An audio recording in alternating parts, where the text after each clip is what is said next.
सागर जी महाराज की। गुणायतन प्रणेता प्रखर वक्ता भावना योग प्रवर्तक गुरुवर श्री प्रमाण सागर जी महाराज की।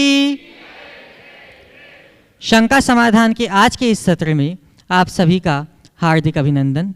इससे पूर्व कि हम आज के सत्र को प्रारंभ करें, सर्वप्रथम गुरुदेव के चरणों में नत होकर अपने जीवन को उन्नत बनाने का उपक्रम करते हैं। सभी लोग हाथ जोड़ें, मस्तक झुकाएं और मेरे साथ बोलें, हे गुरुदेव नमोस्तु नमोस्तु नमोस्तु। क्या मेरा है, क्या पाना है, कैसे हो जीवन का उद्धार। गुणायतन में आओ बंधु, यहाँ सत्य का हो दीदार। बंधुओं, परम पूज्य आचार्य गुरुवर की पावन आशीर्वाद से और परम पूज्य गुरुवर की पावन प्रेरणा और मार्गदर्शन में निर्मित होने जा रहा गुणायतन वह आयतन होगा जहाँ आकर आप जान पाएंगे सार संपूर्ण जिन संस्कृति का और पाएंगे पार अपने जीवन की विकृति का। यहाँ आके आप कर पाएंगे समो शरण का साक्षात्कार और जान पाएंगे कैसे होगा जीवन का उद्धार।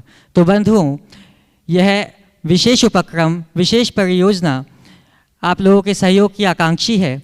तो मैं आह्वान करता हूँ आप सभी का कि अपने सहयोग से इस कृति को आगे बढ़ाएं और लोकार्पित दिग दिगंत तक जिन धर्म की यशो पताका फहराने में अपना योगदान अवश्य दें। आज भी कुछ लोग गुणायतन से जुड़े हैं, मैं उनके नाम की उद्घोषणा करूंगा और ये अपेक्षा रखूंगा कि आप प्रोत्साहन पूर्वक करतल ध्वनियाँ अवश्य करेंगे। संस्थापक सदस्य ट्रस्टी के रूप में जुड़े हैं श्रीमती सोमा पाटनी, धर्मपत्नी स्वर्गीय अमित पाटनी, पुत्र अभी जैन, सिया जैन, कोलकाता से। करतल ध्वनियों से इनका अभिवादन करें। वे अगर यहाँ उपस्थित हैं तो आएँ और पूज्य गुरुदेव के चरणों में नमोस्तु निवेदित करें। और इनके सम्मान के लिए संस्थापक सदस्य के रूप में ही जुड़े हैं स्वर्गीय रंजना जी छाबड़ा की स्मृति में श्री संतोष कुमार जी छाबड़ा, मयूर जी छाबड़ा, प्रियंका जी छाबड़ा, वारदी छाबड़ा जियागंज से। वे भी आएँ और पूज्य गुरुदेव के चरणों में नमोस्तु निवेदित करें। उनके सम्मान के लिए मैं आमंत्रित करूंगा श्रीमान सिद्धार्थ जी कासलीवाल एवं मनोज जी कन्नौज से।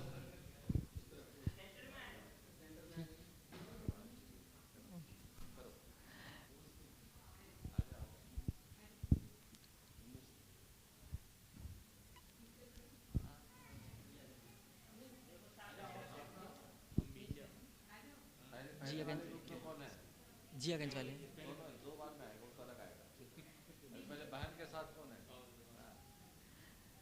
करतल ध्वनियों से अभिवादन अवश्य करें।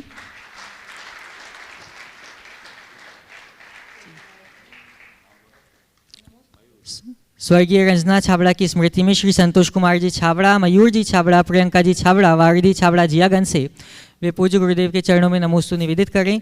और इनके सम्मान के लिए मैं आमंत्रित करता हूं श्री सिद्धार्थ जी कासलीवाल और मनोज जी कन्नौज।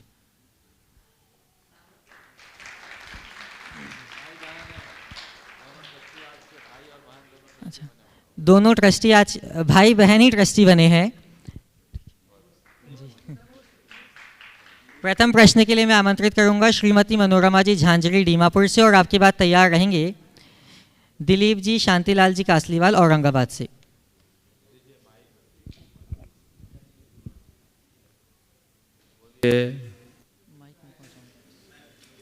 माइक ओम इधर इधर इधर।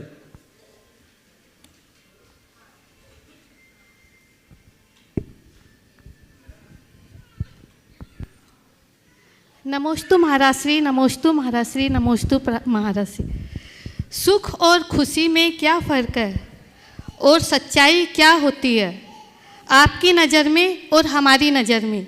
सच्चाई में क्या फ़र्क है, हम सच को कैसे पहचानें? महाराश्री, ये मेरा आज का क्वेश्चन है। वो तो बोल ही रहा है।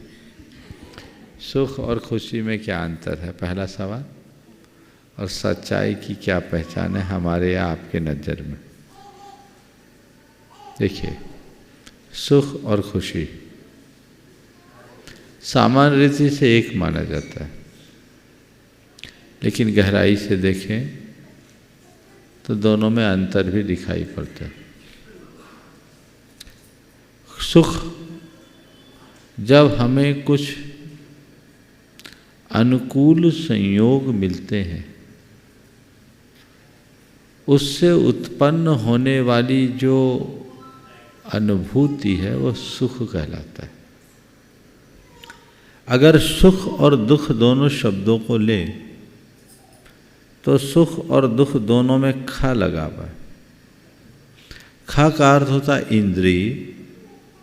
जो हमारी इंद्रिय चेतना को सु यानी अनुकूल लगे वो सुख, और जो प्रतिकूल लगे वह दुख है।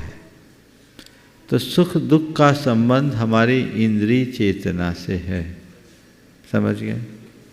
हमारे लिए जब भी कंफर्टेबल जोन मिलता है शारीरिक, मानसिक या भौतिक स्तर पर, वो एक प्रकार का सुख जैसा होता है। लेकिन कोई जरूरी नहीं है कि सुख होने पर खुशी हो ही, और ये कोई जरूरी नहीं है कि खुश रहने वाले के पास सदैव सुख हो ही। जिसे हम सुख मानते हैं लोक में, सड़क चलते बहुत सारे लोगों के पास वो नहीं है। मैं एक दिन की बात बता रहा हूँ, यहीं सम्मेद शिखर जी में लगभग 10 साल पुरानी बात है। एक शोभा यात्रा चल रही थी, उसमें डीजे बज रहा था, और एक बच्चा अपने घर के छत पर जो आनंद ले रहा था, लोगों ने सर मेरा ध्यान खिंचाया और कहा महाराज जी ये आनंद डिस्को ठेक में भी नहीं मिलेगा। तो मैंने कहा वो डिस्को ठेक में तुम्हें सुख मिलता है, यहाँ खुशी है। समझ गए? खुशी मन से जुड़ी है। जो मन को सुहाए वो खुशी, और जो मन को अच्छा न लगे वह नाखुशी। मनोनुकूल होते ही हम खुश हो जाते हैं, और मन के प्रतिकूल घटते ही हम खिन्न हो जाते हैं। कब हमारी खुशी खिन्नता में बदल जाए पता नहीं। सब कुछ ठीक। मैं उदाहरण दे रहा हूँ, किसी के यहाँ भोजन करने के लिए गए हैं, बल्कि मेहमान हैं, उसने आपकी बहुत अच्छी मेहमानबाजी की, बहुत अच्छा आतिथ्य किया है। आतिथ्य के क्रम में आप भोजन करने के लिए बैठे, भोजन किए, ऐसे ऐसे आइटम उसने परोसे हैं जो आपने जीवन में कभी खाए नहीं। बहुत अच्छा लग रहा है, सामने वाले का व्यवहार भी बहुत अच्छा है, और आप उसके व्यवहार से अभिभूत होकर उससे कहते हैं कि भाई साहब बड़ा अभिभूत हूँ आपका, क्या आपने सत्कार किया, मैं इसे अपने जीवन में कभी नहीं भूलूंगा। और खाने के बारे में क्या कहूँ, क्या खाना खिलाया, ऐसा खाना तो मैंने जीवन में आज तक नहीं खाया। ऐसा खाना तो मैंने जीवन में आज तक नहीं खाया। तू क्या, तेरा बाप भी नहीं खाया होगा। अब क्या होगा? अब क्या होगा? बोलो। बोली कड़वी हो गई ना। खाना तो अच्छा लगा लेकिन बोली कड़वी में लगी। खुशी गायब हुई कि टिकी? खुशी गायब हो गई। क्यों खोई? खाना वही, खिलाने वाला वही, व्यवस्थाएं वही, आपकी थाली का एक और भी इधर से उधर नहीं हुआ। खुशी का संबंध मन से है। सुख दुख तो फिर भी भौतिक चीजों के साथ जुड़ी होती है। एक साधु के पास देखो तो सुख का कोई साधन नहीं, लेकिन साधु फिर भी खुश है, और लोग एयर कंडीशन में फिर भी खिन्न है। क्यों? खुशियां एयर कंडीशन में नहीं, फेयर कंडीशन में होती। क्या बोला? खुशी एयर कंडीशन में नहीं, फेयर कंडीशन में, ओपन। तो जो मनुष्य अपने जीवन में सहजता और सरलता को प्रतिष्ठापित कर लेता है, वो सदाबहार खुश रहने की क्षमता विकसित करता है। आपका दूसरा सवाल सच्चाई क्या है ना? मेरी नज़र में और आपकी नज़र में। मैं आपसे सवाल करता हूँ, बाप बड़ा है कि बेटा? बेटे ने ही बाप का नाम दिया ना, तो मैं सवाल पूछ रहा हूं, बाप बड़ा है कि बेटा? चलो दूसरा, बाप ने बेटे को जन्म दिया या बेटे ने बाप को? बेटे ने बाप को जन्म दिया। जब बेटा हुआ तभी तो उनका नाम बाप पड़ा। बस यही बता रहा हूं, बेटे ने बाप को जन्म दिया, बाप ने बेटे को जन्म दिया, ये भी बात आएगी। तो बाप की नज़र में बेटे का जन्मदाता बाप है और बेटे की नज़र में बाप का जन्मदाता बेटा है। बस यही सच्चाई है जो सापेक्ष है। चलिए, श्रीमान दिलीप शांतिलाल जी कासलीवाल अपना प्रश्न प्रस्तुत करेंगे और आपकी बात तैयार रहेंगे श्रीमान मनोज जी अमृता जी जैन कन्नौज से। नमस्तु गुरुदेव, नमस्तु नमस्तु। आपने जीवन में जो समस्या है उसे कैसे सुलझाना और जीवन को सुंदर कैसे बनाना, जीवन की समस्याएं कैसे सुलझाएं और जीवन को सुंदर कैसे बनाएं। मैं तो कहूँगा उलझने खुद मिट जाएगी यदि हम उलझना छोड़ दें। समझ गए? एक बार गुरुदेव से जब स्वाध्याय चल रहा था, तर्क वितर्क बहुत होते थे, मैं प्रश्न दर प्रश्न कर रहा था। प्रश्नों के इसी दौर में मेरे मुख से एक शब्द निकला, यही तो उलझन है। गुरुजी जो बात कहे वो बात आपस में कंट्राडिक्ट हो रही थी, तो मेरे तर्क में मुझे ही लपेट लिए, तो मेरे मुख से निकला कि यही तो उलझन है। तो गुरुदेव ने कहा, इस उलझन में समता का सा लगा लो, सुलझन हो जाएगी, सकारात्मकता का सा लगा लो, सुलझन हो जाएगी। समझ गए? चलिए, श्रीमान मनोज जी अमृता जी जैन कन्नौज से अपना प्रश्न प्रस्तुत करेंगे और आपकी बात तैयार रहेंगी श्रीमती मीना जी जैन कन्नौज से। मेरे आराध्य गुरुवर के चरणों में मेरे परिवार का कन्नौज जैन समाज का नमोस्तु नमोस्तु। गुरुवर, क्वेश्चन अमिता गाय प्रश्न।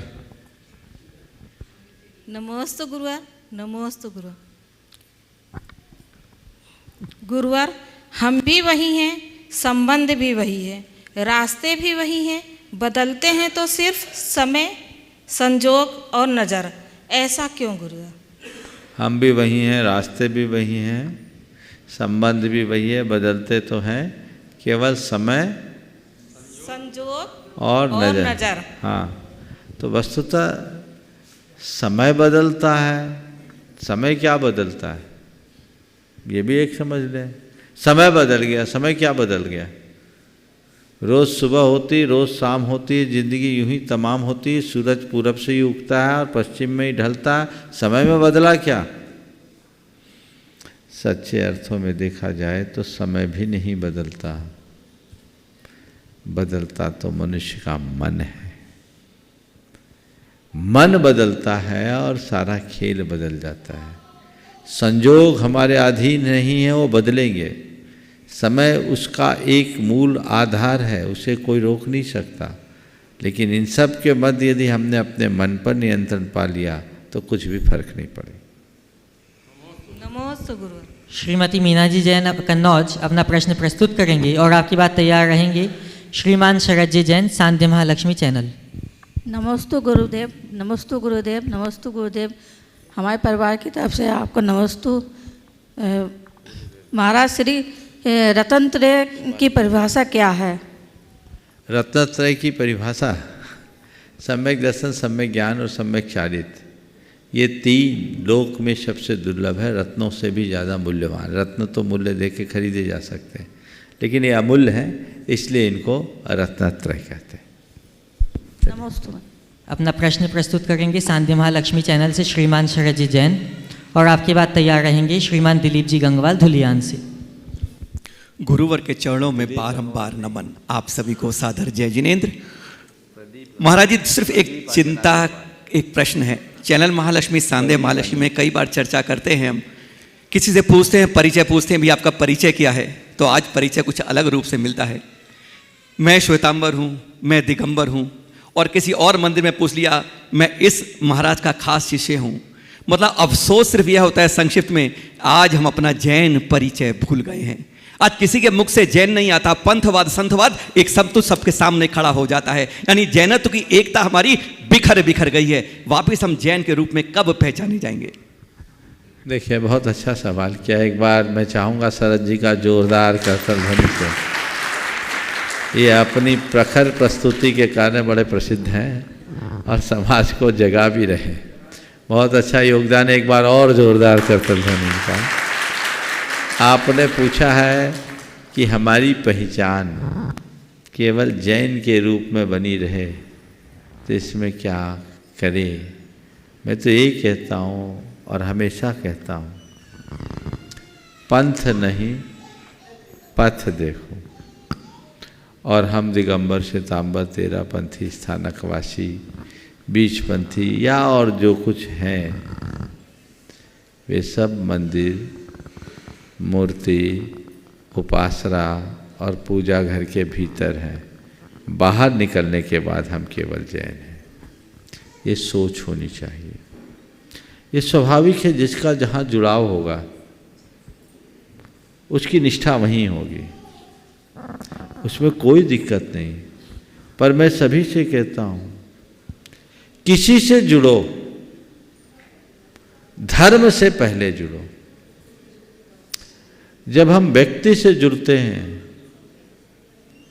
तो मोह होता है, और जब गुणों से जुड़ते हैं तो धर्म होता है।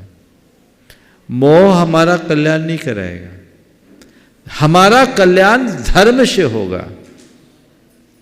व्यक्ति तो कितने आए और गए, भगवान महावीर से लेकर आज तक कितने आचार्य हुए, कितने मुनि तपस्वी संत हुए होंगे, हम कितनों के नाम जानते हैं?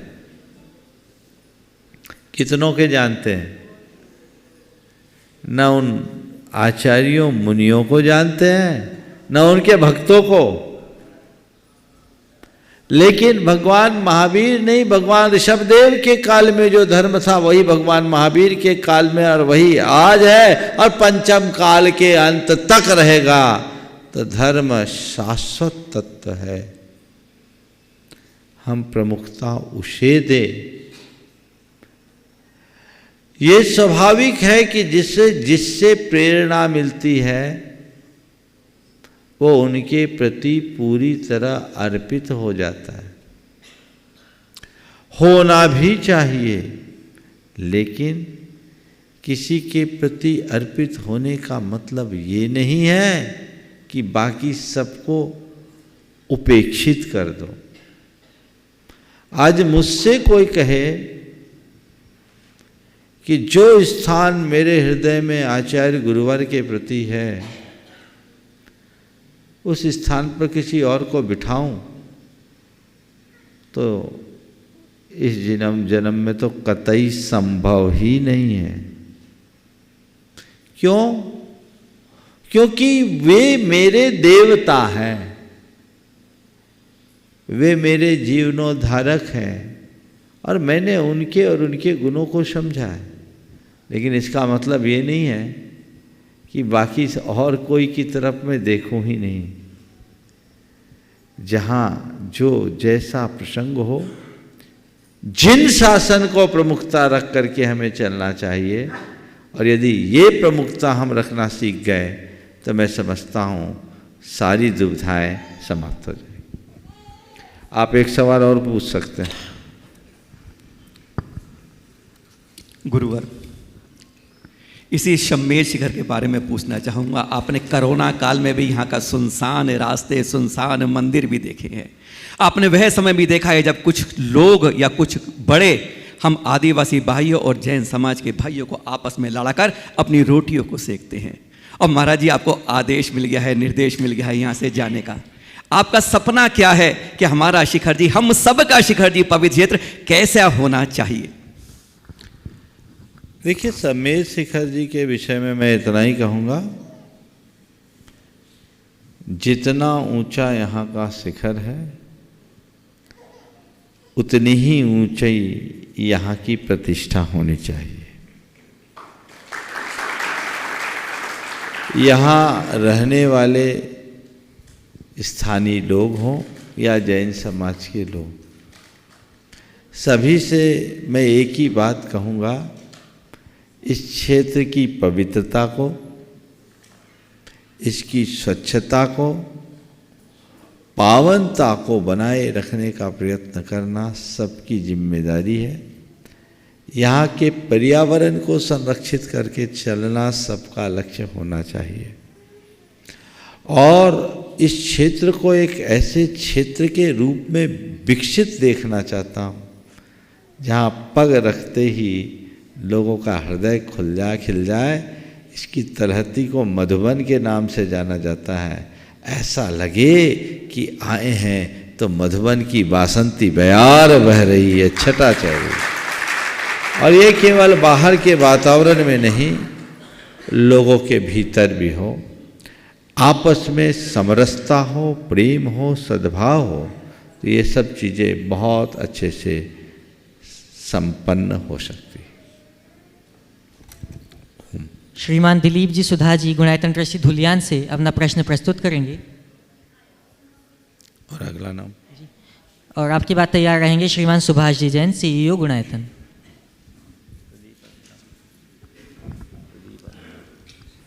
मेरे प्यारे प्रातः स्मरणीय गुरुदेव को सत सत नमन, सत सत नमन। गुरुदेव, हम अपने गुरु को किस प्रकार, सच्चे गुरु को पहचान सके ताकि हम अपने जीवन को धर्म में आगे बढ़ा सके? हम सच्चे गुरु को किस प्रकार पहचान सके कि धर्म में आगे बढ़ सके? जिनेंद्र वर्णी जब गुरुदेव के चरणों में गए तो पहली बार वे खजुराहो में आए। एक पंच कल्याणक था, 3-4 दिन रहे, दर्शन किया, स्वाध्याय में भागीदारी ली, सामान्य मुलाकात हुई, चले गए। उसके बाद गुरुदेव का विहार मुक्तागिर की ओर हुआ। इस बीच सागर की बाचना में भी आए, बाचना में अपनी भागीदारी की, चले गए। मुक्तागिर में एक दिन वो आए, आकर के गुरु चरणों में फूट फूट कर रोने लगे। उन्होंने कहा, गुरुदेव, मैंने अपने जीवन में बहुत काम किया, जिनेंद्र सिद्धांत कोश को लिखा, अनेक बड़े बड़े ग्रंथों को लिखा, जैन जगत के एक बड़े स्तंभ थे। उन्होंने कहा, मैंने बहुत कुछ किया, पर मुझे लगता है कि मैंने जो कुछ भी किया सब कुछ अधूरा अधूरा है, क्योंकि मेरे जीवन की एक बड़ी कमी थी। क्या कमी थी? उन्होंने कहा, मैं सब कुछ किया पर किसी को गुरु नहीं बना सका, और गुरु के अभाव में मेरी सारी उपलब्धियां मुझे शून्य दिखती। भरी आंखों से उन्होंने कहा और अपनी बात को जारी करते हुए कहा कि इसमें दोष किसी का नहीं, दोष मेरा था, क्योंकि मैं शिष्य नहीं बन पाया। आज आपके चरणों में आकर उस कमी को पूर्ण करना चाहता हूँ। आशा है आप मुझे अनुग्रहित करोगे। और गुरु चरणों में शीश रखा और गुरुदेव को अपने गुरु के रूप में स्वीकार किया।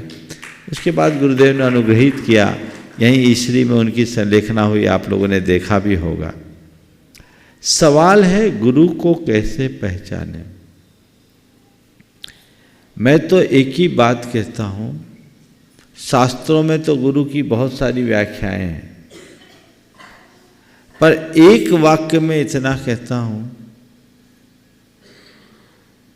तुम्हें जो तुम्हारे उलझनों से पार लगा सके, समझना वही गुरु होने के लायक है।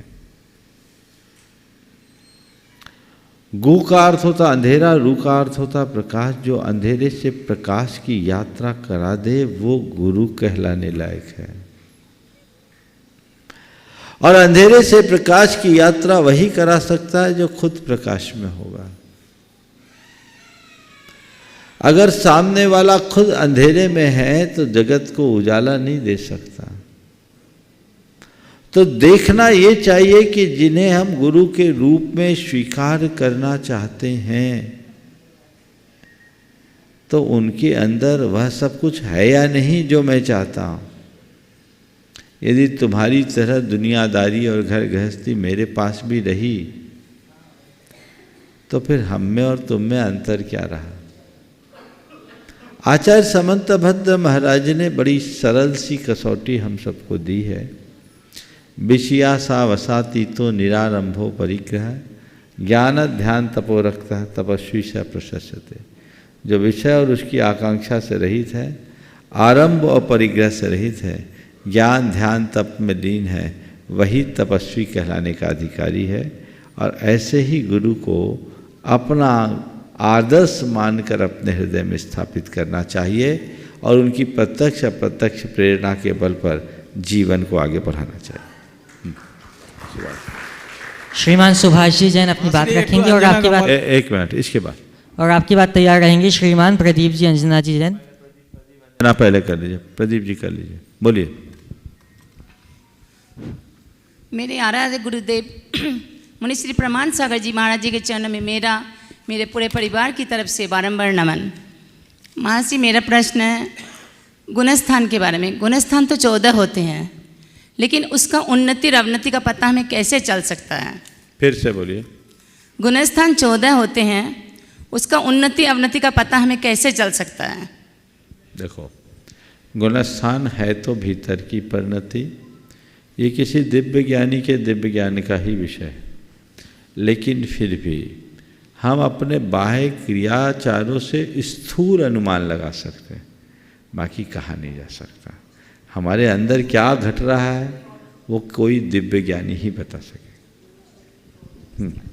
उपस्थित होंगे श्रीमान सुभाष जी जैन CEO गुणायतन और आपकी बात तैयार रहेंगी श्रीमती मीना जी काला सूरत से। मंच पर विराज श्रद्धेय मुनिराजों के चरणों में शत नमन। गुरुदेव, आज कुछ दुखद समाचारों के साथ मुझे यहाँ उपस्थित होना पड़ा।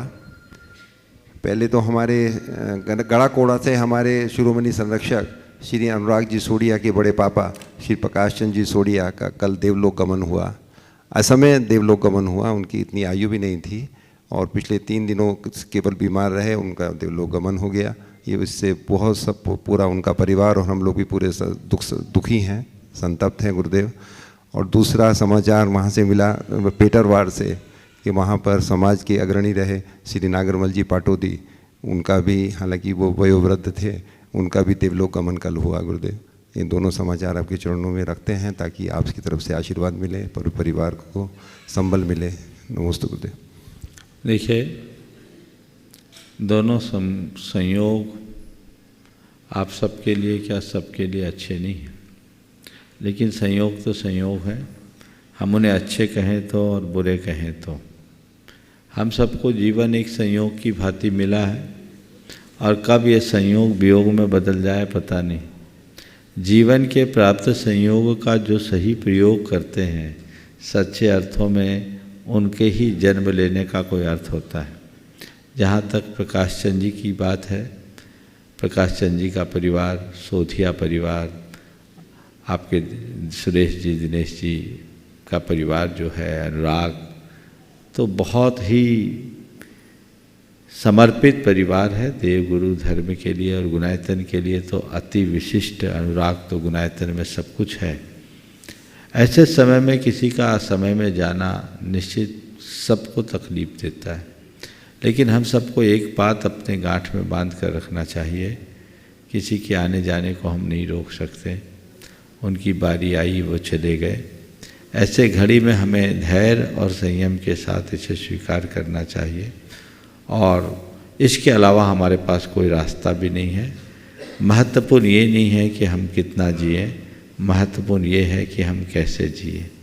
थोड़े समय भी अगर अच्छे से जी ले तो हमारे लिए बहुत बड़ी उपलब्धि होगी। मैं इसके लिए अनुराग और उसके पूरे परिवार को आशीर्वाद देता हूँ कि इसका धैर्य से सामना करें। दूसरी ओर नागरमल जी पाटोदी साहब हमारे समाज के बड़े स्तंभ अभी 1 हफ्ता 10 रोज पहले मेरे पास आकर गए। वयोवृद्ध होने के बाद भी बहुत तत्परता से अपने काम में जुटे रहने वाले व्यक्ति थे, समाज को एक साथ लेकर चलने वाले।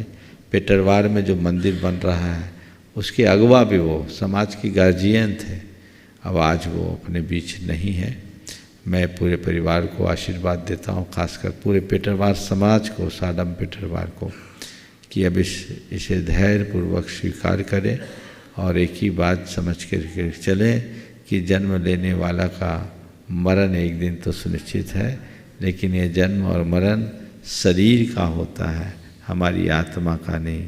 आत्मा अजर अमर अविनाशी है।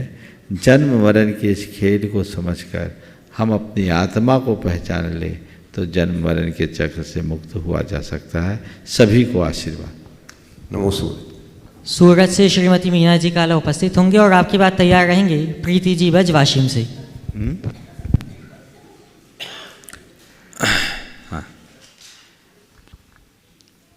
महाराज जी के चरणों में बारंबार मेरा नमोस्तु नमोस्तु नमोस्तु।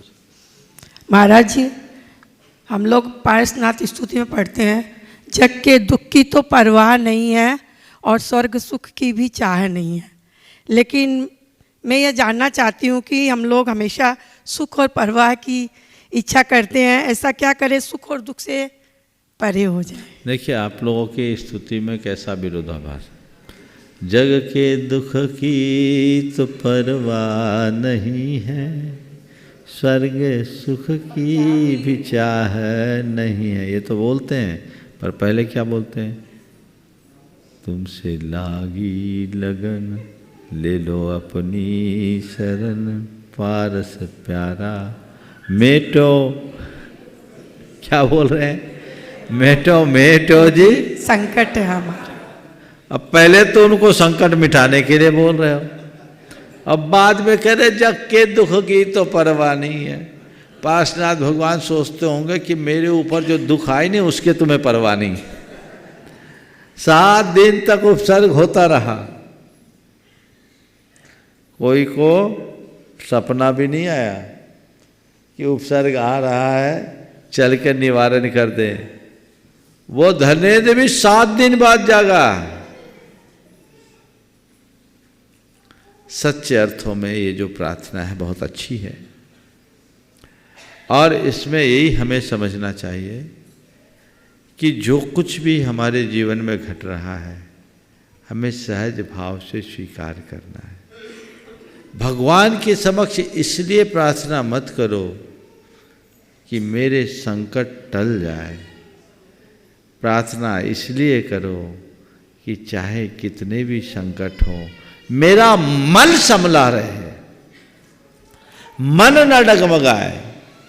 यदि इतनी बात अंतर में आ जाए तो बेड़ा पार। नमोस्तु महाराज। हाँ, प्रीति जी बज वाशिम से अपना प्रश्न प्रस्तुत करेंगे और आपकी बात तैयार रहेंगे श्रीमान देव कुमार जी ममता रानी जी जैन शास्त्री परिवार कटनी से। नमस्ते। मेरा सवाल है, अपनी कमजोरी और अपनी ताकत को हम कैसे जानें? अपनी कमजोरी और अपनी ताकत को कैसे जानें? हाँ हाँ, अपनी कमजोरी और अपनी ताकत को कैसे जाने, बहुत अच्छा सवाल है। प्राय लोग नहीं समझ पाते। अपनी कमजोरी को पहचानने के लिए कुछ नहीं करना है, प्रतिदिन दोनों चीज़ों को पहचानने का एक बड़ा अच्छा तरीका बता रहा हूँ। शाम को बैठो और शाम को बैठ कर के सुबह से शाम तक के सारे विचारों को रिकॉल करो। रिकॉल करते समय देखो कि आज मेरे साथ पूरे दिन में क्या क्या घटा। जो अच्छा घटा उसे एक तरफ रखो, जो बुरा घटा वो एक तरफ रखो। अच्छा और बुरा जो घटा है उसे फिर से क्लासिफाइड करो, इसमें से ऐसा कौन कौन सा अच्छा है जो मेरे एफर्ट से घटा है और कौन कौन सा अच्छा है जो दूसरों या संयोग के कारण हुआ है। इसी तरह बुरा, ऐसा कौन कौन सा बुरा है जो मेरी गलतियों के कारण हुआ है, और ऐसा कौन कौन सा बुरा है जो दूसरों की गलतियों के कारण या परिस्थितियों के कारण हुआ है। आप निकालिए। जो जो मेरी वजह से अच्छा हुआ है उसकी भी छानबीन करें कि मेरी वजह से जो अच्छा हुआ क्या इसे और अच्छा बनाया जा सकता था। तो उसमें देखा जा सकता है कि हाँ, आएगा उत्तर, अपने अंदर आएगा कि इसे मैं और अच्छा भी कर सकता था। तो तय कर लो कि अब कभी मौका आएगा तो मुझे इससे और बेहतर करना है। दूसरों की वजह से जो अच्छा हुआ तो वो अच्छा महज संयोग है या इसमें किसी का कोई योगदान भी है। संयोग है तो उसमें हमें ध्यान नहीं देना, योगदान है तो ये और अधिक हम कैसे ले सकते हैं ये हमें देखना चाहिए। और उसमें भी जहां हमें उम्मीद थी उतना योगदान मिला या उम्मीद से कम मिला, उम्मीद से अधिक मिला या उम्मीद के बराबर। समझ गए? अगर उम्मीद से अधिक मिला है तो इसका मतलब ये मेरी ताकत है, उम्मीद से कम मिला है तो ये मेरी कमजोरी है। ये मुझे देखना है। इसी तरह बुरा हुआ तो जो जो मेरी वजह से हुआ वो सब मेरी दुर्बलता है। मुझे अपनी दुर्बलताओं को दूर करना है। दूसरों की वजह से जो बुरा हुआ उस बुरे की भी समीक्षा की जाए कि दूसरा गलत था, सामने वाला गलत था। यदि उस समय मैं अपने आप को संभाले रहता तो कुछ अच्छा हो सकता था कि नहीं। तो समझ लो यही मेरी कमजोरी है और अब मुझे इस कमजोरी को ताकत में बदलना है। जब भी ऐसा कोई मौका आए तो मुझे ऐसी गलती को नहीं दोहराना है। अगर व्यक्ति अपना ऐसा आत्म विश्लेषण करना शुरू कर दे तो बहुत थोड़े दिनों में उस व्यक्ति के भीतर एक समर्थ व्यक्ति का जन्म हो सकता है जो हर तरह से सक्षम होगा, ताकतवर होगा। श्रीमान देव कुमार जी ममता रानी जी जैन शास्त्री परिवार कटनी से अपना प्रश्न प्रस्तुत करेंगे और आपके बाद तैयार रहेंगे पंडित अनंत जी जैन मोदी मैनपुरी से। गुरुवर के चरणों में कटनी से शास्त्री परिवार का नमोस्तु नमोस्तु नमोस्तु। मेरी शंका यह है कि नियत एवं भवितव्य में क्या अंतर है। यदि हमारी नियत सब कुछ मानते हैं तो पुरुषार्थ गौण हो जाएगा। नियति में और भवितव्य में क्या अंतर है। अगर पुरुषार्थ को गौण हो जाए तो कृपया दुविधा का समाधान दें। देखिए, ये सवाल अक्सर उठता है, नियति और भवितव्य। इस पर चर्चा करूंगा तो बहुत समय निकल जाएगा। एक वाक्य में उत्तर में देता हूँ। बहुत सारे लोग शास्त्रों का हवाला दे करके इसकी चर्चा करते हैं। मैं उन सब बातों में नहीं जाता, न इसकी शास्त्रीय समीक्षा करना चाहता हूँ। पर एक बात कहता हूँ।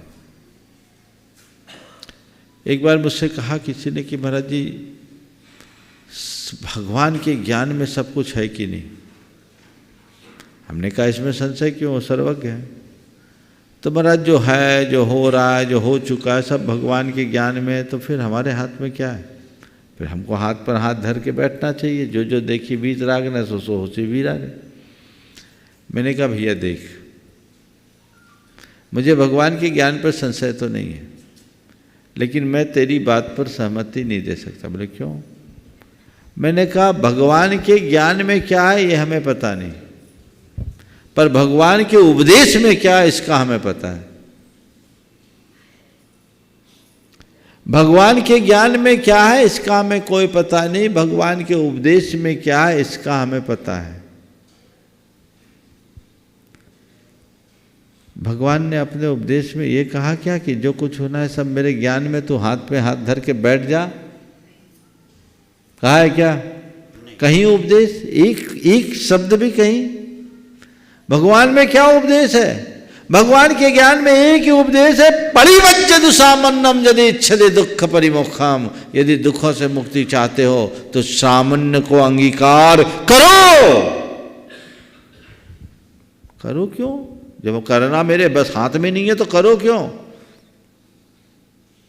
ये किसकी वाणी? भगवान की वाणी है कि हम तुम की वाणी है? भगवान की वाणी। तो परिवज्जति निब्बानम जीवस्य चरितादो दंसन्नान महानादो परिवज्जतु सामान्यम यदि इच्छति दुख परिमुखम। तो दर्शन ज्ञान चारित्र प्रधान इस रत्नत्रय को अंगीकार करो यदि तुम दुखों से मुक्त करना होना चाहते हो। तो मैं आप सबसे ये बोलता हूँ, बाकी बातें पंडितों तक छोड़ दो, उनको अपना दिमाग लगाने दो, पर ऐसा दिमाग लड़ाने वालों का कल्याण नहीं होगा, पक्का है। भगवान ने हमारे लिए क्या कहा? बेटा तेरे को ये काम करना है, तो हमें बस वो काम करना है। हमें श्रावक धर्म का पालन करना है, हमें मुनि धर्म का पालन करना है, आत्मज्ञान से संपन्न रहना है, रत्नत्रय को पुष्ट करके चलना है। इसी में हमारा बेड़ा पार है, समझ गए? तो इसलिए जो जो देखी बीत राग न सो सो जो होसी बीराने अनहोनी कभी होए नाही काहे होत अधीरा रे। इस एक वाक्य की जगह जो लोग बोलते हैं उनको इसके आगे की भी बात देखनी चाहिए, जहाँ लिखा गया क्या क्या देखी बीत राग न तू तू तू क्या जाने धीरा रे, और तू तो नाम सुमर ले प्रभु का जो हर्षी भव पीरा रे। यदि इतनी बात सोच ले तो बेड़ा पार। नमोस्तु गुरु। श्रीमान अनंत जी मोदी मैनपुरी से अपना प्रश्न प्रस्तुत करेंगे और आपकी बात तैयार रहेंगी श्रीमती सुनीता जी जैन सूरत से। गुरुदेव के श्री चरणों में त्रैवार नमोस्तु पूरे परिवार से। हे भगवान, सम्मेय शिखर शाश्वत तीर्थाजराज हमारा प्राणों से प्यारा, इस पर भी आके अगर हमें अभिषेक सुबह से शाम तक न रखा मिले मंदिरों में, अभिषेक शांति धारा का जल जो भगवान का स्पर्श हुआ हुआ अभिषेक है हमारा, तो हमारी भक्ति में कमी आ जाती है भगवान। तो हम कैसे उसको रख सकते हैं, कैसा उसका योग मतलब बना? आप पूछना चाह रहे हैं मंदिरों में अभिषेक का गंधोदक दिन भर नहीं रहता, क्या पूछना चाह रहे? हाँ भगवान, हम ये पूछना चाह रहे थे। हम मान लीजिए 3 बजे आते हैं तो 3 बजे हम भगवान के दर्शन करते हैं, उस समय हमारा मन करता है भगवान का स्पर्श किया हुआ जल भी हमें लगाने को मिल जाए मस्तक पर, तो हम निहाल समझते हैं अपने को, क्यों भगवान को तो छू नहीं पाएंगे उस समय हम, तो भगवान का स्पर्श किया हुआ जल जो अभिषेक है वो हमें मिल जाए तो हम समझते हैं हमने बहुत बड़ा आज अभिषेक ही कर लिया। और क्या पूछे? पहले क्या पूछा था आपने? बस यही भगवान की अभिषेक रहना चाहिए सवेरे से शाम तक। देखिए बात सही है, तो व्यवस्था की बात है, मेरे ख्याल से मंदिरों में रहते ही होंगे। नहीं रखते हैं भगवान, यही तो इसीलिए तो आपके सामने हमने निवेदन किया। 12 साढ़े 12 बजे हटा देते हैं। 6 घंटे की जल ऐसे गर्म जल रहता है, 12 घंटा 24 घंटा चल सकता। जी भगवान, ये आपने बड़ा विचारणीय बात कही। एक्चुअल में होता ये है कि सुबह से रहता है, बहुत लोगों के हाथ पड़ते हैं, शायद इसलिए बदल दें। इसका एक बहुत अच्छा व्यवहारिक समाधान मैं देता हूँ, और ये मंदिरों में करे तो लोगों की दुआएं ज़्यादा मिलेगी। 2 बार गंधोदक बदल दो।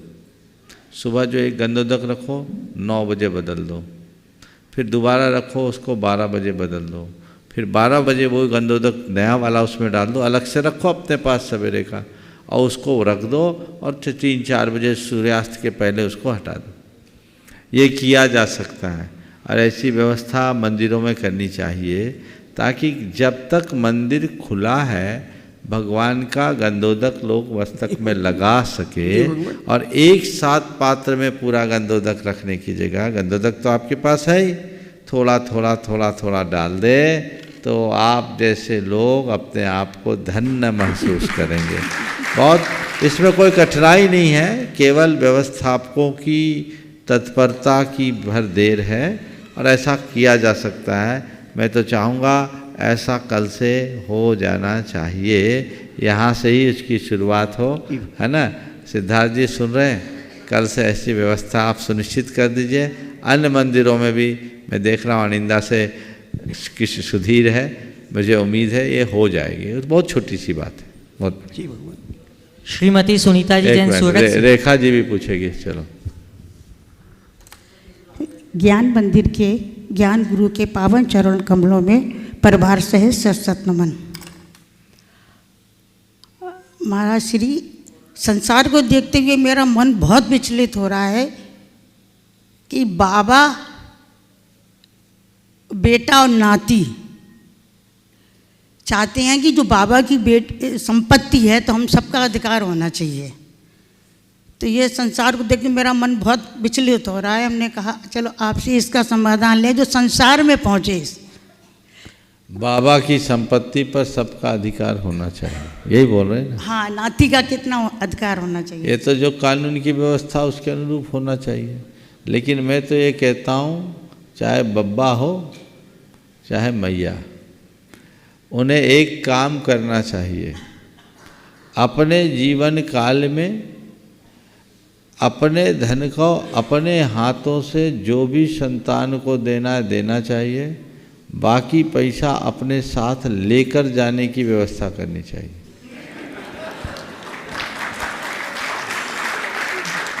लेकर जाने की व्यवस्था, हाँ समझ गए? तुम देकर मत जाओ, लेकर जाओ। और लेकर जाने के लिए मैं हमेशा कहता हूँ करेंसी को एक्सचेंज कर दो। और करेंसी को एक्सचेंज करने का एक ही ऑफिस है, वो भगवान का दरबार है। अपना धन यहाँ दे दो, जड़ धन दोगे पुण्य धन लेकर जाओगे, जो भाव में काम में आएगा। संतान के लिए इतना छोड़ो ही नहीं कि वो जी का जंजाल बना दे। एक सज्जन ने 4,000 करोड़ का धनी परिवार और उनके 3 बेटे आपस में लड़े, केस मुकदमे भयंकर, बड़ी गंभीर स्थिति। उस समय बड़ी दुखी मन से कहा कि महाराज जी मुझे लगता है कि काश मैंने इतनी संपत्ति नहीं जोड़ी होती तो बच्चों की लड़ाई नहीं देखता। तो इन सब बातों पर ध्यान देना चाहिए। संतान को दो, लेकिन उतना ही दो जितनी की उसको आवश्यकता और अपेक्षा है। बिल गेट्स की कितनी अच्छी बात, उन्होंने अपनी संपत्ति का 90% परमार्थ में लगाने का निर्णय लिया, लगा भी दिया। और स्टेटमेंट क्या दिया, मैं अपनी संपत्ति संतान को नहीं दूंगा क्योंकि न तो इसमें संतान का भला होगा न समाज का। तो अपना भला करो, उसको इतना एक प्लेटफॉर्म तैयार करके दे दो। बाकी हुनर होगा अपने आप कमा लेगा, और छीन पुण्य होगा तो तुम कितना ही देखे जाओगे, सब मठिया मेट कर देगा। इसलिए अपने लिए सोचने की बात सोचो। और बोलो, बहुत सारी लाइन, कितने नाम और चलिए। भगवान पार्श्वनाथ जी का आज तब कल्याणक था, उसमें उनको आहार की बेला थी सवेरे की, तो आहार की बेला का समय आगे बदल दिया गया प्रभु। और देखो बाकी साधु परमेश्वर को वो सब चीज़ें वहीं पूछी, यहाँ का विषय नहीं है। उनकी क्या व्यवस्था है कि इन परिस्थितियों में, वो सवाल यहाँ उचित नहीं है। चलिए आगे। प्रश्न प्रस्तुत करेंगी श्रीमती सुनीता जी जैन सूरत से, और आपकी बात तैयार रहेंगी प्रामाणिक समूह से शीतल जी जैन कोलकाता। गुरुवार के प्रातःकालीन भावना योग सुन के ही मैं अपने दिन की शुरुआत करती हूँ। ऐसे प्रातःस्मरणीय गुरुवार के चरणों में कोटि कोटि नमन, कोटि कोटि वंदन। गुरुवार, मेरा सवाल ये है कि पहले मुनि महाराज और आचार्यगणी रिद्धि मंत्र का जाप करते थे, लेकिन अभी भक्तामर के रिद्धि मंत्र का जाप हम जैसे श्रावक कहीं भी कभी भी कर लेते हैं। तो क्या श्रावक को रिद्धि मंत्र का जाप करना चाहिए? अगर करना चाहिए तो उसका सही स्थान और सही समय क्या है? अगर किसी गुरु से मार्गदर्शन लेकर लिया है तो करना चाहिए, अपने मन से नहीं करना चाहिए। शुद्ध स्थान में करना चाहिए, चलते फिरते नहीं करना चाहिए। अपनी सुविधा से एक निश्चित समय पर और निर्धारित स्थान पर ही करना चाहिए। नमोस्तु गुरुदेव। अपना प्रश्न प्रस्तुत करेंगी कोलकाता से शीतल जी जैन, और आपकी बात तैयार रहेंगी श्रीमती अर्चना जी बेनाड़ा कोलकाता से। महाराज के चरणों में नमोस्तु नमोस्तु नमोस्तु। महाराज कहते हैं कि कर्मों का फल सबको भोगना पड़ता है। फिर अगर हमारे साथ किसी के द्वारा कुछ गलत होता है तो कह देते कि हमने भी इसके साथ पूर्व भाव में कुछ गलत किया होगा। लेकिन महाराज पार्श्वनाथ भगवान के जीव ने कमठ के साथ कुछ भी बुरा नहीं किया, फिर भी 10 भाव तक एक तरफा बैर रहा। ऐसा क्यों? तो क्या महाराज हम आम श्रावकों के साथ भी ऐसा होता होगा कि मेरे द्वारा किसी के सामने से या एक तरफा बैर या सामने वाले की तरफ से ऐसा क्यों? बहुत अच्छा सवाल है और ये सवाल हमारे कर्म सिद्धांत के रहस्य को समझने में भी मददगार बनेगा। कर्म सिद्धांत क्या कहता है? हमारे जीवन में जो कुछ घटता है वह सब केवल हमारे द्वारा किए गए कर्मों से ही घटता है। ये कथन पूरी तरह सत्य नहीं है। एक अवधारणा हमने बना रखी है। आज हम जो भोग रहे हैं वो अपने कर्मों का ही नहीं भोग रहे हैं, कर्मों का भोग रहे हैं, इसमें कोई संशय नहीं। पर कर्मों के भोगने के साथ साथ अन्य भी अनेक निमित्त हैं, केवल कर्मवाद नहीं है। कर्म के साथ अनेक संयोग भी जुड़े हैं, जिसमें दैव है, काल है, भवितव्य है, पुरुषार्थ है और संयोग।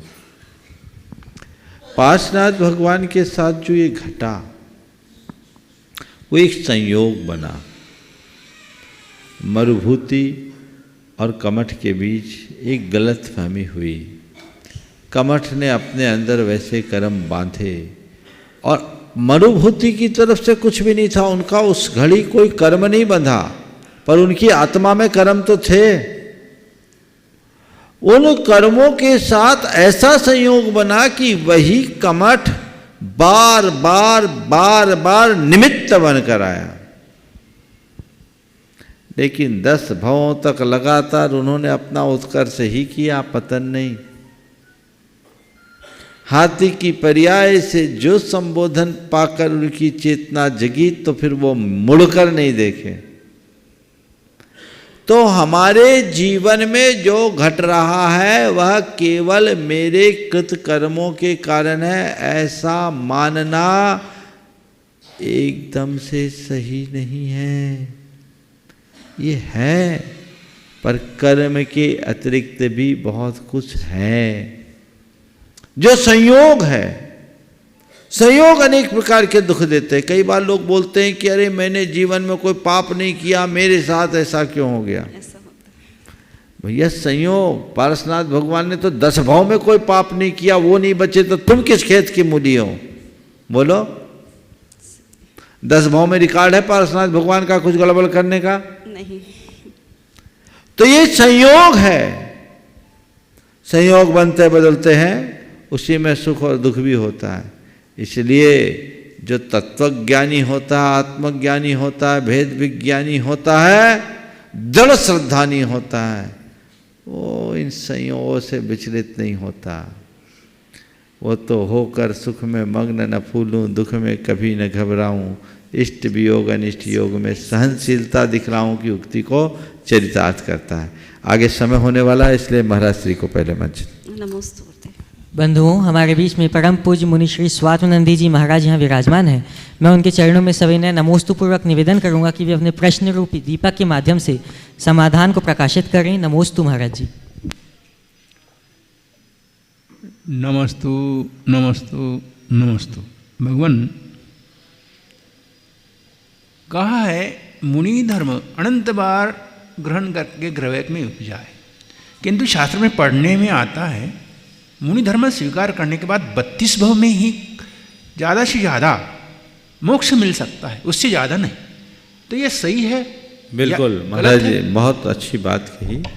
मुनिव्रत धार अनंत बार गिरवेक उपजाओ, पै निज आत्म ज्ञान बिना सुख लेश न पायो। ये भी बात है। और मुनि 32 बार ही बनते, ये बात भी सही है। अगर कोई रत्नत्रय से मंडित होकर मुनि बने तो 32 भव में उसका बेड़ा पार है। और केवल मुनि बनने का चोला बना करके रहे तो उसके अनंत भव भी कम है। मुनित्व तो कोई भेष या मुद्रा मात्र नहीं है, मुनित्व एक भीतर की परिणति है जो रत्नत्रय के साथ ही फलती है। तो रत्नत्रय अगर घटा है तो मुनिपन का मजा है। हाँ, लेकिन इसका अर्थ ये नहीं है कि फिर मुनि बनने का कोई अर्थ नहीं। संत कहते हैं मुनि बनना भी बहुत दुर्लभ है, पर जो मुनि बने हैं उन्हें चाहिए कि अपने मुनित्व को सार्थक करें। और मुनित्व को सार्थक करना तभी संभव होगा जब भीतर मुनि पने से अपने आप को मंडित कर सकेंगे, अपने जीवन को धन्य कर सकेंगे। तो हम उस तरीके से मंडित करें और अपने जीवन को धन्य करें। आज आप सबका समय हो गया, यहीं पर विराम। बोलिए परम पूज आचार्य गुरुवर श्री विद्यासागर जी महाराज।